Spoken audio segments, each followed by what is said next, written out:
one of the things that amuses me is the impression that you guys had of who I was. You know, you said we make these assumptions or something. I mean, really, pretty much that's what we do all our lives about other people, right? We Yeah. assume they're Right. this, or we assume they're thinking that, or and that they're it ain't even close to what somebody else is thinking about, you know, or whatever. But I kind of, I said to myself, Gary, when you do this podcast with these guys, keep your mouth shut and don't get political. You know what I mean? But I can't resist saying this. We When I Yeah, go ahead, sorry. started out, I thought I was a piece of shit for being a carpenter. Yeah. And I don't know if you Mhm. guys felt that way.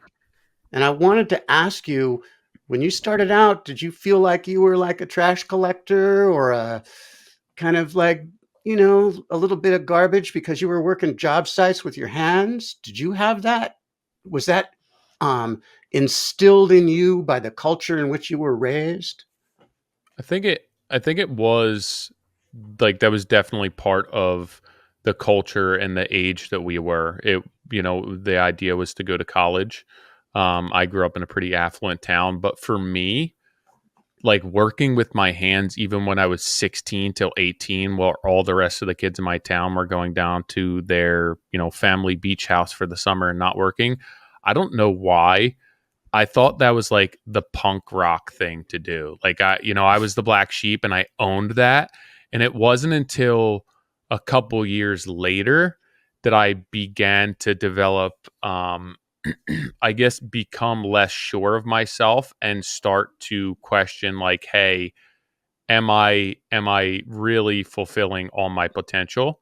I'm working for people. People are treating me a certain way as though I am below them. And I started to second guess and feel a lot of what you're feeling.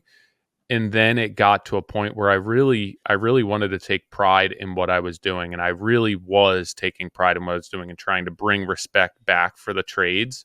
And I got to a point in my career where I'm like, I won't work for somebody that treats me as if I'm below them. Um, that they can just hire me to do whatever they want.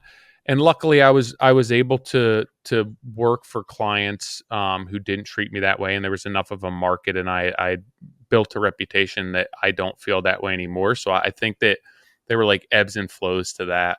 But there was definitely a long time, especially working in areas that people had money, that I felt as though what I was doing, like these people couldn't be bothered with it, right? It was Yep. above them, and I didn't feel super proud of what I was doing. So how many years, and did you feel that way at all, Nick, when you were getting into the business?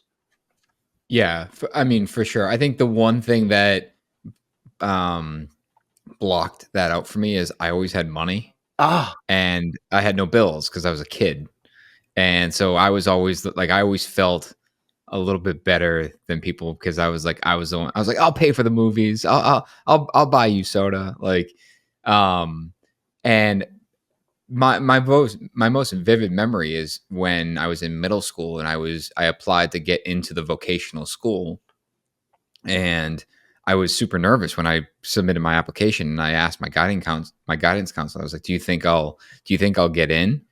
And he goes, into what? I'm like, the vocational school. And he goes, yeah, dude, like that's where all the bad kids go. Like you're a great kid. Like you'll obviously get in. And I remember like clear as day. I remember where I was standing, like, and I just remember being completely deflated.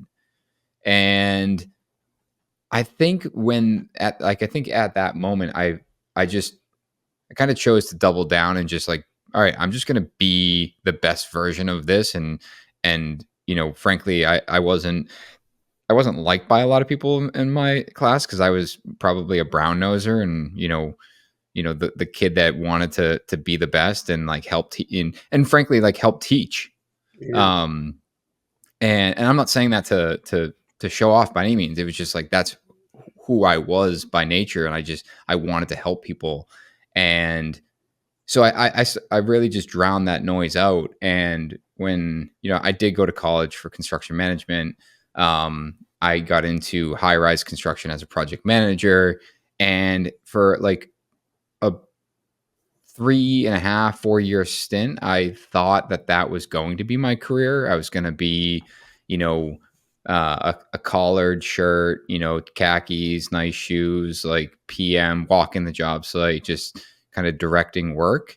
And I realized that I was losing the love for the craft, and I was just exhausted by it.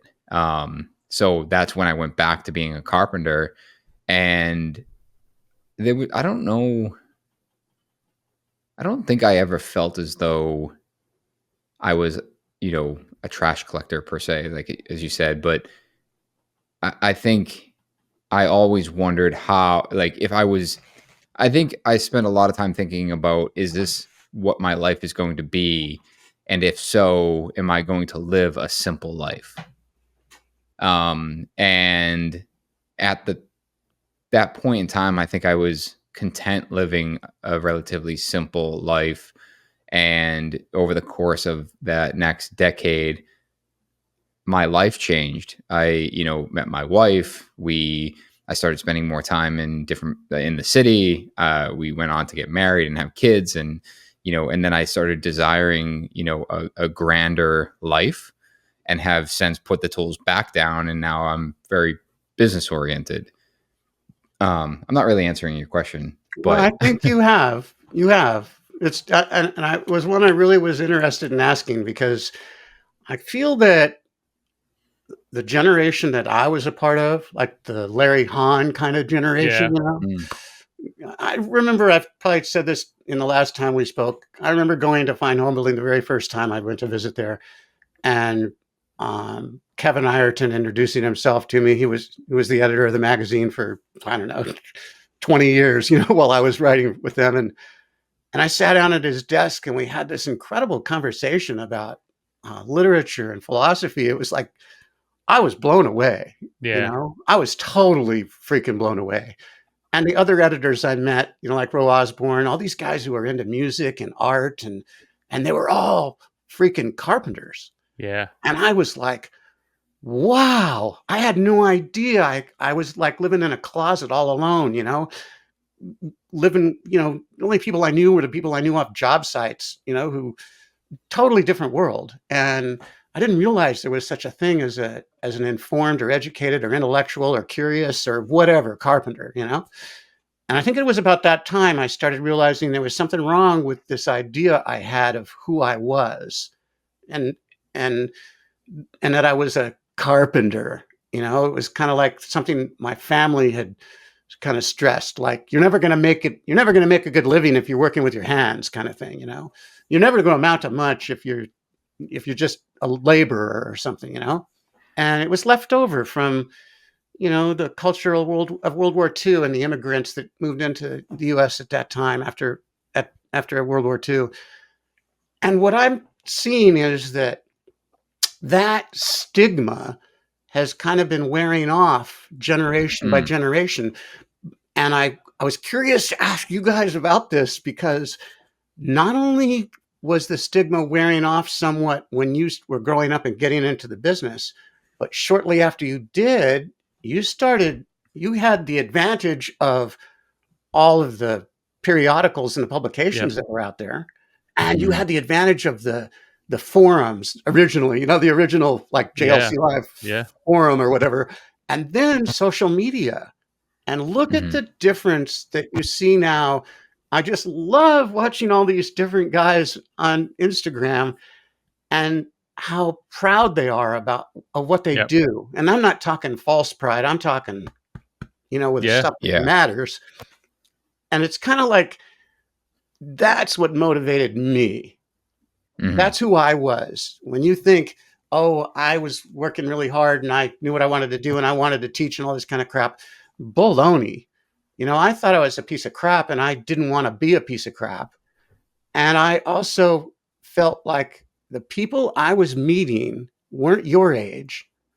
Now, remember, the guys who were coming to my presentations at JLC or coming to the road shows and stuff, I might have been in my 50s or 40s. They were in their 30s. They were only 10 years younger than me. Yeah. And I was saying stuff. I was always saying to them, I grew up feeling like I was a piece of crap because I was a carpenter.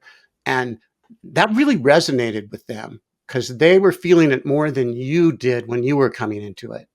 So it's like, that's what was motivating me. I didn't want to be a teacher. I wanted to be like something else. There was something else. I didn't want other people to suffer, like feeling like being a tradesperson was some kind of, second class citizenship or some kind of crap like that. And I truly believe that that was the result of, the World War II thing and the get ahead thing. But primarily, I really believe it was a marketing deal, Yeah. that was done to us by the college Yep. industry. Oh yeah. By Yeah. saying, if you don't have a degree or something, then, and You're boy, nothing. do you see a backlash against that today. Yeah. And that's why I said I was going to get into politics. I couldn't avoid it. No, and but we It's spoke true. with Mike Rowe, who said the same thing. Kevin Yes. O'Connor, who said the same thing, and like it was a massive marketing program and objective to get kids to go to school. And I like that still was pushed, like that was pushed on me very heavily. It Yeah. was, don't work with your hands. You want to go to school. You don't want to do what I'm doing. And like I said, for me, it was a bit of rebellion at 16, 17 in a town where everyone was going and visiting colleges, to me kind of sticking my middle fingers up and saying like, I'm not doing what you want me to do. It was probably very foolish and immature of me at that point, but it No. worked out. Like I ended up going to school when I was a little bit older. I know that you had gone back to school and you got your master's.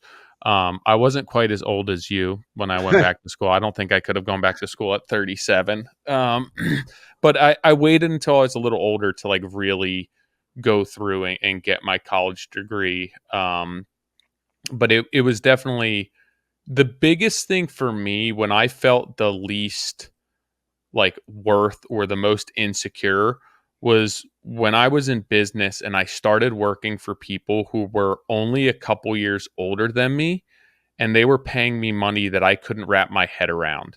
That's when I started wanting to make a change in my life where these people were hiring me. They were young enough that they could do this. They had the energy. They didn't have kids yet. They could do this on their own, but they had enough money to hire me to do it. And I didn't have enough money to hire me to do it. And that's when I felt pretty insecure about myself.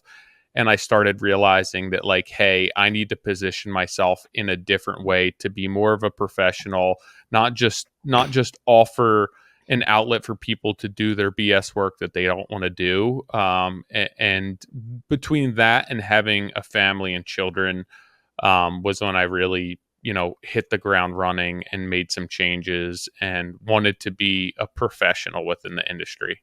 Yeah. That's, I feel you, man. That's Yeah. exactly what I'm that's what I anticipated would come up. I do have one bit of warning, one little word of warning though. The next shock you guys are going to face is when you go to work for your client's kids. Oh yeah. And that is a Yeah. trip. That is a trip. Absolutely. Yeah.